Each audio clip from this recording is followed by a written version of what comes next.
It has been nearly 1 year since Prime Minister Justin Trudeau announced his support for a national autism strategy, and yet thousands of Canadian families are still waiting for it to be implemented. For more, we're joined by Jonathan Lai. He's the Director of Strategy and Operations at the Canadian Autism Spectrum Disorder Alliance. Welcome to your morning. Thank you, Anne-Marie. Right now, nearly 300 people from the autism community are taking part in this two-day virtual leadership summit, and today is the final day. So where do we stand on the strategy right now? Yep, so it's our 6th annual summit, our first one virtually due to the circumstances we're in. And despite it being virtual, there's great energy, dynamic conversation, and bringing people together. It's a place where self-advocates, family members, and researchers, service providers are coming together to share what's going on across the country. The health minister did speak in a message to us, obviously virtually again, that they are leading the strategy. They have recommitted to doing that. The Public Health Agency of Canada is doing so.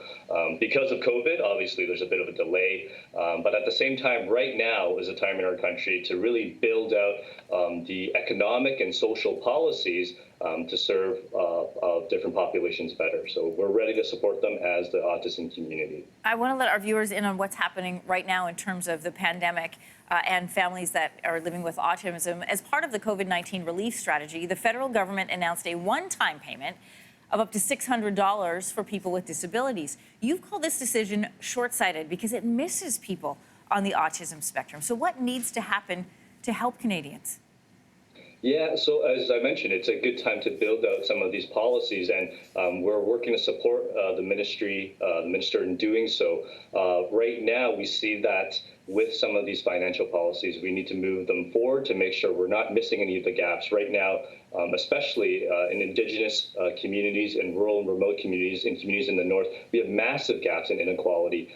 That shouldn't be acceptable for any Canadians and autistic Canadians and their families. Many of them are left behind with some of these policies if we're not going to be able to clear up who's eligible for what in terms of funding. We've talked about the statistics before on this show. In Canada, 1 in 66 children are diagnosed with autism. So for those who don't know, how would a national strategy that is backed and delivered by the federal government help? Yeah, so the federal government can help by by leading this strategy, helping to bring the community together to coordinate what's happening.